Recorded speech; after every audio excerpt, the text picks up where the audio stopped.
प्रेम से बोलिए श्रीमद् भागवत महापुराण की जय। आज सुनिए आगे की कथा। श्री सुखदेव जी कहते हैं, हे परीक्षित, नंद बाबा बड़े मनस्वी और उदार थे। पुत्र का जन्म होने पर तो उनका हृदय विलक्षण आनंद से ही भर गया। उन्होंने स्नान किया और पवित्र होकर सुंदर सुंदर वस्त्र आभूषण धारण कर लिए। फिर वेदों के ज्ञाता ब्राह्मणों को बुलवाकर स्वस्ति वाचन और अपने पुत्र का जात कर्म संस्कार करवाया। साथ ही देवता और अपने पितरों की भी विधि पूर्वक पूजा करवाई। उन्होंने ब्राह्मणों को वस्त्र और आभूषणों से सुसज्जित 2 लाख गौवें दान की, जैसा उन्होंने संकल्प लिया था। रत्नों और सुनहले वस्त्रों से ढके हुए तिल के 7 पहाड़ भी दान किए। संस्कारों से ही गर्भ शुद्धि होती है, यह प्रदर्शित करने के लिए अनेक दृष्टांतों का उल्लेख भी है, जैसे कि समय से नूतन जल, अशुद्ध भूमि आदि, स्नान से शरीर आदि, प्रक्षालन से वस्त्र आदि, संस्कारों से गर्भ आदि, तपस्या से इंद्रिय आदि, यज्ञ से ब्राह्मण आदि, दान से धन धान्य आदि और संतोष से मन आदि द्रव्य शुद्ध होते हैं। परंतु आत्मा की शुद्धि तो आत्मज्ञान से ही होती है। उस समय ब्राह्मण, सूत, मागध और बंदीजन मंगलमय आशीर्वाद देने और स्तुति करने लगे। गायक गान करने लगे, भेरी और दुंदुभियां बार बार बजने लगी। ब्रिज मंडल के सभी घरों के द्वार, आंगन और भीतरी भाग झाड़ बुहार कर साफ कर दिए गए। उनमें सुगंधित जल का छिड़काव किया गया। यशोदा जी के पुत्र हुआ है, ये सुनकर गोपियों को बड़ा आनंद हुआ। उन्होंने सुंदर सुंदर वस्त्र आभूषण और अंजन आदि से अपना श्रृंगार किया। गोपियों के मुख कमल बड़े ही सुंदर जान पड़ते थे। उन पर लगी हुई कुमकुम ऐसी लगती मानो कमल की केसर हो। नंद बाबा के घर जाकर वे सभी नवजात शिशु को आशीर्वाद देती कि यह चिरंजीवी हो, भगवान इसकी रक्षा करो, और लोगों पर हल्दी तेल से मिला हुआ पानी छिड़क देती और ऊंचे स्वर से मंगलगान करती। भगवान श्री कृष्ण समस्त जगत के एकमात्र स्वामी हैं। उनके ऐश्वर्य, माधुर्य, वात्सल्य सभी अनंत हैं। वे जब नंद बाबा के ब्रज में प्रकट हुए, उस समय उनके जन्म का महान उत्सव मनाया गया। उसमें बड़े बड़े विचित्र और मंगलमय बाजे बजाए जाने लगे। आनंद से मतवाले होकर गोपगण एक दूसरे पर दही, दूध, घी और पानी उड़ेलने लगे और एक दूसरे के मुंह पर मक्खन मलने लगे। मक्खन फेंक फेंक कर आनंद का उत्सव मनाया जाने लगा। नंद बाबा स्वभाव से ही परम उदार और मनस्वी थे। उन्होंने गोपों को बहुत से वस्त्र आभूषण और गौवें दी। सूत, मागध, बंदीजनों, नृत्य, वाद्य आदि विद्याओं से अपना जीवन बिताने वालों और दूसरे गुणी जनों की भी नंद बाबा ने प्रसन्नतापूर्वक उनकी मुंह मांगी वस्तुएं देकर उनका यथोचित स्वागत सत्कार किया। ये सब करने में उनका उद्देश्य यही था कि इन कर्मों से भगवान विष्णु प्रसन्न हो और मेरे नवजात शिशु का मंगल हो। नंद बाबा के अभिनंदन करने पर परम सौभाग्यवती रोहिणी जी दिव्य वस्त्र, माला और गले के तरह तरह के गहनों से सुसज्जित होकर गृह स्वामिनी की तरह आने जाने वाली स्त्रियों का सत्कार करती हुई इधर उधर घूम रही थी। परीक्षित, उसी दिन से नंद बाबा के ब्रज में सभी प्रकार की रिद्धि सिद्धियां अटखेलियां करने लगी और भगवान श्री कृष्ण के निवास और अपने स्वाभाविक गुणों के कारण वह लक्ष्मी जी का क्रीड़ा स्थल बन गया। हे परीक्षित, कुछ दिनों के बाद नंद बाबा ने गोकुल की रक्षा का भार तो दूसरे गोपों को सौंप दिया और वे स्वयं कंस का वार्षिक कर चुकाने के लिए मथुरा चले गए। जब वसुदेव जी को ये मालूम हुआ कि हमारे भाई नंद जी मथुरा में आए हैं और राजा कंस को उसका कर भी दे चुके हैं, तब वे जहां नंद बाबा ठहरे हुए थे वहीं चले गए। वसुदेव जी को देखते ही नंद जी सहसा उठकर खड़े हो गए, मानो मृतक शरीर में प्राण आ गए हों। उन्होंने बड़े प्रेम से अपने प्रियतम वसुदेव जी को दोनों हाथों से पकड़कर अपने हृदय से लगा लिया। नंद बाबा उस समय प्रेम से विह्वल हो रहे थे। परीक्षित, नंद बाबा ने वसुदेव जी का बड़ा स्वागत सत्कार किया। वे आदर पूर्वक आराम से बैठ गए। उस समय उनका मन अपने पुत्रों में लग रहा था। वे नंद बाबा से कुशल मंगल पूछकर कहने लगे कि भाई, आपकी अवस्था ढल चली थी, अब तक तुम्हें कोई संतान भी नहीं हुई थी, यहाँ तक कि अब तुम्हें संतान की कोई आशा भी नहीं थी। ये तो बड़े सौभाग्य की बात है कि अब तुम्हें संतान मिल गई। ये भी बड़े आनंद का विषय है कि आज हम लोगों का मिलना भी हो गया। अपने प्रेमियों का मिलना बड़ा दुर्लभ है। इस संसार का तो चक्र ही ऐसा है। इसे तो एक प्रकार का पुनर्जन्म ही समझना चाहिए। जैसे नदी के प्रबल प्रवाह में बहते हुए बेड़े और तिनके सदा एक साथ नहीं रह सकते, वैसे ही सगे संबंधी और प्रेमियों का भी एक स्थान पर रहना संभव नहीं है। यद्यपि एक साथ रहना सबको प्रिय लगता है, क्योंकि सबके प्रारब्ध कर्म अलग अलग होते हैं। आजकल तुम जिस महावन में अपने भाई बंधु और स्वजनों के साथ रहते हो, उसमें जल, घास और लता पत्र आदि तो भरे पूरे हैं ना? वह वन पशुओं के अनुकूल और सब प्रकार के रोगों से तो बचा हुआ है ना? भाई, मेरा लड़का अपनी माँ रोहिणी के साथ तुम्हारे ब्रज में रहता है। उसका पालन पोषण तुम और यशोदा जी करते हो, इसलिए वो तो तुम्ही को अपना माता पिता मानता होगा। वो अच्छी तरह तो है ना? मनुष्य के लिए वे ही धर्म, अर्थ और काम शास्त्र विहित हैं जिनसे स्वजनों को सुख मिले, जिनसे केवल अपनों को ही सुख मिलता है किंतु अपने स्वजनों को दुख मिलता है। वो धर्म, अर्थ और काम हितकारी नहीं है। नंद बाबा ने कहा, भाई वासुदेव, कंस ने देवकी के गर्भ से उत्पन्न तुम्हारे कई पुत्रों को मार डाला। अंत में एक सबसे छोटी कन्या बच रही थी, वो भी स्वर्ग से धार गई। इसमें संदेह नहीं कि प्राणियों का सुख दुख भाग्य पर ही निर्भर होता है। भाग्य ही प्राणी का एकमात्र आश्रय है। जो जान लेता है कि जीवन के सुख दुख का कारण भाग्य ही है, वह उनके प्राप्त होने पर कभी मोहित नहीं होता। वसुदेव जी कहने लगे, भाई, तुमने राजा कंस को उनका सालाना कर चुका दिया। हम दोनों मिल भी चुके। अब तुम्हें यहाँ अधिक दिन नहीं ठहरना चाहिए, क्योंकि आजकल गोकुल में बड़े बड़े उत्पात हो रहे हैं। श्री सुखदेव जी कहते हैं, हे परीक्षित, जब वसुदेव जी ने इस प्रकार कहा, तब नंद आदि गोपों ने उनसे अनुमति ली। बैलों से जुते हुए छकड़ों पर सवार होकर गोकुल की यात्रा प्रारंभ कर दी। श्री सुखदेव जी कहते हैं कि हे परीक्षित, नंद बाबा जब मथुरा से चले तब रास्ते में सोचने लगे कि वसुदेव जी का कहना झूठा तो नहीं हो सकता। इससे उनके मन में उत्पात होने की आशंका हो गई। तब उन्होंने मन ही मन भगवान ही शरण है, वे ही रक्षा करेंगे, ऐसा निश्चय कर लिया। पूतना नाम की एक बड़ी क्रूर राक्षसी थी। उसका एक ही काम था बच्चों को मारना। कंस की आज्ञा से वह नगर, गांव और अहीरों की बस्तियों में बच्चों को मारने के लिए घूमा करती थी। जहां के लोग अपने हर दिन के कामों में राक्षसों के भय को दूर भगाने वाले भक्त वत्सल भगवान के नाम, गुण और लीलाओं का श्रवण, कीर्तन और स्मरण नहीं करते, वहीं पर ऐसी राक्षसियों का बल चलता है। वह पूतना आकाश मार्ग से चल सकती थी और अपनी इच्छा के अनुसार रूप भी बदल सकती थी। एक दिन नंद बाबा के गोकुल के पास आकर उसने माया से अपने आप को एक सुंदर युवती बना लिया और गोकुल के अंदर चली गई। उसने बड़ा सुंदर रूप बनाया था।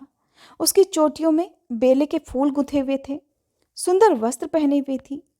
जब उसके कर्णफूल अर्थात कुंडल हिलते थे, तब उनकी चमक से मुख की ओर लटकी हुई अलकें और भी सुंदर हो जाती थीं। वह अपनी मधुर मुस्कान और कटाक्षपूर्ण चितवन से ब्रजवासियों का मन चुरा रही थी। उस रूपवती रमणी को हाथ में कमल लेकर आते देख गोपियां ऐसा सोचने लगी मानो स्वयं लक्ष्मी जी अपने पति का दर्शन करने आ रही हो। पूतना बालकों के लिए ग्रह के समान थी, उनके काल के समान थी। वह इधर उधर बालकों को ढूंढती हुई अनायासी नंद बाबा के घर में घुस गई। वहां उसने देखा कि बालक श्री कृष्ण शैया पर सोए हुए हैं। परीक्षित, भगवान श्री कृष्ण तो दुष्टों के काल हैं, परंतु जैसे आग राख की ढेरी में अपने आप को छुपाए हुए हो, वैसे ही उस समय उन्होंने भी अपने प्रचंड तेज को छुपा रखा था। भगवान श्री कृष्ण चर अचर सभी प्राणियों के आत्मा हैं, इसलिए उन्होंने उसी क्षण जान लिया कि ये बच्चों को मार डालने वाला पूतना ग्रह है और अपने नेत्र बंद कर लिए। जैसे कोई पुरुष भ्रमवश सोए हुए सांप को रस्सी समझकर उठा ले, वैसे ही अपने कालरूप भगवान श्री कृष्ण को पूतना ने अपनी गोद में उठा लिया। मखमली म्यान के भीतर छुपी हुई तीखी धार वाली तलवार के समान पूतना का हृदय तो बड़ा ही कठोर था, किंतु ऊपर से वह बड़ी मधुर और सुंदर दिखाई देती थी। देखने में वो एक भद्र महिला के समान दिख रही थी, इसलिए रोहिणी और यशोदा जी ने उसे घर के अंदर आया देखकर भी उसकी सौंदर्य प्रभा से हतप्रतिभ होकर कोई रोक टोक भी नहीं की, चुपचाप खड़ी खड़ी देखती रही। इधर भयानक राक्षसी पूतना ने बालक श्री कृष्ण को अपनी गोद में लेकर उनके मुंह में अपना स्तन दे दिया। जिसमें बड़ा भयंकर और किसी भी प्रकार पच न सकने वाला विष लगा हुआ था। भगवान ने क्रोध को अपना साथी बनाया। दोनों हाथों से उसके स्तनों को जोर से दबाकर उसके प्राणों के साथ उसका दूध पीने लगे। पूतना को देखकर भगवान श्री कृष्ण ने जब अपने नेत्र बंद कर लिए, इस पर भक्त कवियों और टीकाकारों ने तरह तरह की कामनाएं की हैं, तरह तरह के विचार उन्होंने अपने मन में प्रकट किए हैं, जिनमें से कुछ ये हैं कि अविद्या ही पूतना है। भगवान कृष्ण ने सोचा कि मेरी नजरों के सामने अविद्या तो टिक नहीं सकती, फिर लीला कैसे होगी, इसीलिए अपने नेत्र बंद कर लिए। ये पूतना बाल घातनी है, पूतनापि नयति, ये पवित्र बालकों को भी ले जाती है। ऐसा जघन्य कृत्य करने वाली का मुंह नहीं देखना चाहिए, ये सोचकर भी श्री कृष्ण ने अपने नेत्र बंद कर लिए। कुछ मानते हैं कि इस जन्म में तो इसने कुछ साधन किया नहीं है, संभव है मुझसे मिलने के लिए पूर्व जन्म में कुछ किया हो। मानो पूतना के पूर्व पूर्व जन्मों के साधन देखने के लिए ही श्री कृष्ण ने उस समय अपने नेत्र बंद कर लिए हों। भगवान ने अपने मन में यह भी विचार किया हो कि मैंने पापिनी का दूध तो कभी नहीं पिया है। अब जैसे लोग आंखें बंद करके चिरायते का काढ़ा पी जाते हैं, वैसे ही मैं भी इसका दूध पी जाऊं। शायद यही सोचकर अपने नेत्र बंद कर लिए हों। उधर भगवान के उदर में निवास करने वाले असंख्य कोटि ब्रह्मांडों के जीव ये जानकर घबरा गए कि श्याम सुंदर पूतना के स्तन में लगा हलाहल विष पीने जा रहे हैं, इसलिए उन्हें समझाने के लिए ही श्री कृष्ण ने नेत्र बंद कर लिए हों। शिशु श्री कृष्ण ने यह विचार भी किया हो कि मैं गोकुल में ये सोचकर आया था कि माखन मिश्री खाऊंगा, सो छठी के दिन विष पीने का ही अवसर आ गया। इसलिए आंखें बंद कर मानो शंकर जी का ध्यान किया हो कि आप आकर अपना अभ्यस्त विष पान कीजिए, मैं तो दूध पीऊंगा। श्री कृष्ण के नेत्रों ने शायद ये भी विचार किया हो जब उन्होंने नेत्र बंद किए थे कि परम स्वतंत्र ईश्वर इस दुष्टा को अच्छी बुरी चाहे जो भी गति दें, परंतु हम दोनों इसे चंद्रमार्ग और या फिर सूर्य मार्ग दोनों में से एक भी नहीं देंगे। इसीलिए उन्होंने अपने दोनों द्वार बंद कर लिए हो। नेत्रों ने शायद ये भी सोचा हो कि पूतना के नेत्र हैं तो हमारी जाति के, परंतु ये इस क्रूर राक्षसी की शोभा बढ़ा रहे हैं, इसलिए अपने होने पर भी ये दर्शन के योग्य नहीं है। शायद इसीलिए उन्होंने अपने आप को पलकों से ढक लिया हो सकता है श्री कृष्ण ने यह विचार किया हो कि बाहर से तो इसने माता का सा रूप धारण कर रखा है, लेकिन हृदय में अत्यंत क्रूरता भरे हुए है और ऐसी स्त्री का मुंह ना देखना ही उचित है, इसलिए नेत्र बंद कर लिए। उन्होंने ये भी सोचा हो कि मुझे निडर देखकर कहीं ऐसा ना समझ जाए कि इसके ऊपर मेरा कोई प्रभाव नहीं चला और फिर कहीं ये ऐसे ही लौट ना जाए, इसलिए भी नेत्र बंद कर लिए। बाल लीला के प्रारंभ में पहले पहले ही स्त्री से मुठभेड़ हो सकता है इस विचार से विरक्ति पूर्वक नेत्र बंद कर लिए हो सकता है श्री कृष्ण के मन में ये बात आई कि करुणा दृष्टि से देखूंगा तो इसे मारूंगा कैसे, और अगर उग्र दृष्टि से देखूंगा तो ये तो अभी भस्म हो जाएगी। इसलिए लीला सिद्धि के लिए नेत्र बंद कर लेना ही उत्तम है, इसीलिए नेत्र बंद कर लिए हो। और ये तो माँ का रूप धारण करके आई है, इसलिए इसे मारना उचित नहीं है, परंतु ये और ग्वाल बालों को मारेगी, इसलिए इसका यह वेश देखे बिना ही इसे मार डालना चाहिए। हो सकता है ये सोचकर उन्होंने अपने नेत्र बंद कर लिए हो। अब प्रभु की माया तो प्रभु ही जाने, लेकिन जब पूतना ने अपना स्तन नन्हे शिशु श्री कृष्ण के मुंह में दे दिए, तब उन्होंने उसके स्तनों को जोर से दबाकर उसके प्राणों के साथ ही उसका दूध पीना शुरू कर दिया। जब वे इसका दूध पीने लगे और उनका साथी क्रोध प्राण पीने लगा, अब तो पूतना के प्राणों के सहारा सभी मर्म स्थान फटने लगे। वह पुकारने लगी, अरे छोड़ दे, अब बस कर। वह बार बार अपने हाथ और पैर पटक पटक कर रोने लगी। उसके नेत्र पलट गए, उसका सारा शरीर पसीने से लथपथ हो गया। उसकी चिल्लाहट का वेग बड़ा भयंकर था। उसके प्रभाव से पहाड़ों के साथ पृथ्वी और ग्रहों के साथ अंतरिक्ष डगमगा उठा। सातों पाताल और दिशाएं गूंज उठी। बहुत से लोग वज्रपात की आशंका से धरती पर गिर पड़े। परीक्षित, इस प्रकार निशाचरी पूतना के स्तनों में इतनी पीड़ा हुई कि वह अपने को छुपा नहीं सकी। राक्षसी रूप में प्रकट हो ही गई। उसके शरीर से प्राण निकल गए, मुंह फट गया, बाल बिखर गए और हाथ पांव फैल गए। जैसे इंद्र के वज्र से घायल होकर वृत्तासुर गिर पड़ा था, वैसे ही वह बाहर गोष्ठ में आकर गिर पड़ी। राजेंद्र, पूतना के शरीर ने गिरते गिरते भी 6 कोस के भीतर के वृक्षों को कुचल डाला। बड़ी ही अद्भुत घटना हुई। पूतना का शरीर बड़ा भयानक था। उसका मुंह हल्के समान तीखी और भयंकर दाढ़ों से युक्त था।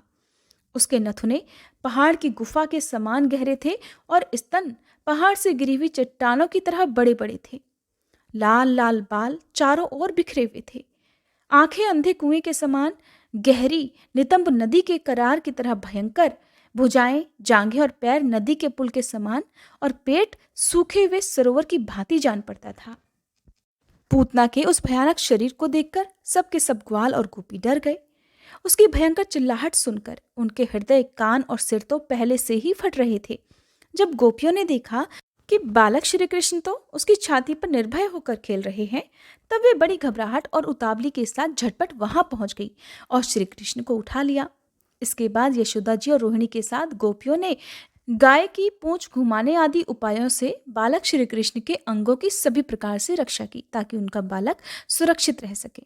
सबसे पहले उन्होंने बालक श्री कृष्ण को गोमूत्र से स्नान कराया, फिर सब अंगों में गोरज लगाई, फिर 12 अंगों में गोबर लगाकर भगवान के केशव आदि नामों से रक्षा की। वे कहने लगी, अजन्मा भगवान तेरे पैरों की रक्षा करें, मणिमान घुटनों की, यज्ञ पुरुष जांघों की, अच्युत कमर की, हयग्रीव पेट की, केशव हृदय की, ईश वक्ष स्थल की, सूर्य कंठ की, विष्णु बाहों की, उरुक्रम मुख की और ईश्वर सिर की रक्षा करें। चक्रधर भगवान रक्षा के लिए तेरे आगे रहें, गदाधारी श्री हरि पीछे, क्रमशः धनुष और खड्ग धारण करने वाले भगवान मधुसूदन और अजन दोनों बगल में, शंखधारी उरुगाय चारों कोनों में, उपेंद्र ऊपर, हलधर पृथ्वी पर और भगवान परम पुरुष तेरे सब ओर रक्षा के लिए रहें। ऋषिकेश भगवान इंद्रियों की और नारायण प्राणों की रक्षा करें। श्वेत द्वीप के अधिपति चित्त की और योगेश्वर मन की रक्षा करें। पुष्णि गर्भ तेरी बुद्धि की और परमात्मा भगवान तेरे अहंकार की रक्षा करें। खेलते समय गोविंद रक्षा करें, सोते समय माधव रक्षा करें, चलते समय भगवान वैकुंठ और बैठते समय भगवान श्रीपति तेरी रक्षा करें। भोजन के समय समस्त ग्रहों को भयभीत करने वाले यज्ञ भोक्ता भगवान तेरी रक्षा करें। डाकिनी, राक्षसी और कुष्मांडा आदि बाल ग्रह, भूत प्रेत पिशाच, यक्ष राक्षस और विनायक, कोटरा, रेवती, ज्येष्ठा, पूतना, मातृका आदि शरीर, प्राण तथा इंद्रियों का नाश करने वाले, उन्माद अर्थात पागलपन और अपस्मार अर्थात मृगी आदि रोग, स्वप्न में देखे हुए महान उत्पात, वृद्ध ग्रह और बाल ग्रह आदि, ये सभी अनिष्ट भगवान विष्णु का नामोच्चारण करने से भयभीत होकर नष्ट हो जाएं। श्री सुखदेव जी कहते हैं, परीक्षित, इस प्रकार गोपियों ने प्रेम पाश में बंधकर भगवान श्री कृष्ण की रक्षा की।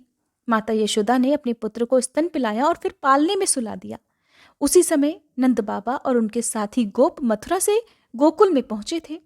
जब उन्होंने पूतना का भयंकर शरीर देखा, तब वे आश्चर्यचकित हो गए और कहने लगे, ये तो बड़े आश्चर्य की बात है। अवश्य ही वसुदेव के रूप में किसी ऋषि ने जन्म ग्रहण किया है, अथवा संभव है वसुदेव जी पूर्व जन्म में कोई योगेश्वर रहे हों, क्योंकि उन्होंने जैसा कहा था वैसा ही उत्पात मैं यहाँ देख रहा हूँ। तब तक ब्रजवासियों ने कुल्हाड़ी से पूतना के शरीर को टुकड़े टुकड़े कर डाला और गोकुल से दूर ले जाकर लकड़ियों पर रखकर जला दिया। उसके बाद जो कुछ हुआ उसका वृतांत आप सभी अगले अध्याय में सुनेंगे। हर बार की तरह आज की ये वीडियो भी अगर आपको पसंद आई हो तो प्लीज़ वीडियो को लाइक करना मत भूलिएगा।